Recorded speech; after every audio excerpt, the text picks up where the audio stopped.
I'm going to blow your mind with this nearly $0 network storage solution or NAS setup. A lot of you have no clue if you need one or what you need. Let's follow this decision tree first to see if we even need network storage. If you have no single location where all of your current projects, old projects, photos, videos can be accessed immediately, and this slows you down significantly enough to cost you money. You're beginning to work with the larger in-office or local team, and they all need access to the same media at the same time. And what might be a catch-all, you have projects that are too big to work off of a single hard drive or SSD. If yes to any of those, let's figure out what we can do for a nearly $0 budget. Network storage is a pool of storage space that we can access over the TCP/IP protocol, which is just what we colloquially call the internet, usually through one of these kind of cables. So any device on your network could access that shared storage versus, let's say, a hard drive plugged directly into your computer with a USB cable. We would call that direct attached storage. And here's where I'm really going to blow your mind, because there's nothing special about these boxes that lets them share a hard drive onto the network. With the right software, any storage device that's directly attached to a computer can be shared on your network, therefore becoming a NAS. So for a nearly zero budget storage solution, let's say we have an old Mac, we're working in a tiny office or traveling, we need to share footage with other editors in a media room like for sports or even a festival. We can turn this laptop into a server by going into the settings and turning on file sharing. That'll work if you're on the same Wi-Fi or local Ethernet network as the other computers you want to connect, but it'll be a little slower than a standard hard drive at best. But if you only need to share with other Mac people, you can actually send that same protocol over a Thunderbolt cable, turning this old computer into a battery-powered router and super fast file server. Go into the network settings on this host and any client computers and add Thunderbolt Bridge as an option.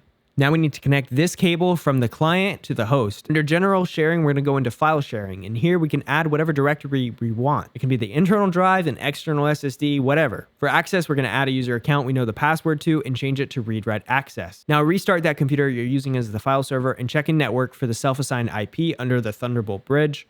Now on your other computer connected via Thunderbolt, go into this window and type that number in. Use the username and password that you set to log in. And just like that, I have a battery-powered NAS device that I can connect 4 other computers to and see almost 10 gigabit speeds from. This doesn't even have to be an old computer. You can share off your main working computer to other editors. If we're at home, we can make a huge storage array with one of these JBOD devices, toss in our old 3.5-inch hard drives we have laying around.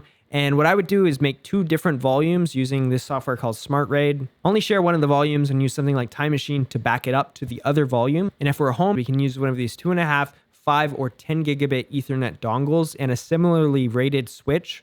Those types of dongles are going to be faster than one of these all-in-one, just standard types that you would get. If you also invest for a switch to go with it, it's not one or the other. You have to have both. Coming off one of these JBODs, your speed is going to take a hit, no doubt. But again, this is costing you next to nothing. If you have an old PC tower kicking around, we can do a really simple or a really robust setup. Inside, it'll have space for several hard drives that we can plug in over a port called SATA. In Windows, we can just right-click on a directory and share it, very similar to how we would on Mac. But ideally, we replace Windows entirely with this hypervisor called Unraid, which does all of the management of adding the drives together and sharing it over your network, but in a little more efficient way. You can toss in one of these network cards that gives us 2.5, 5, or 10 gigabit speed as well. If you're struggling to follow along, I have a step-by-step guide written out here on my website, but it gets really fun in the next video because we're going to expand our budget quite a bit and the capabilities to come with it. We're going to do stuff like remote rendering and access to our files, automated proxy creation, and speeds that far exceed what these things can do for a very similar cost.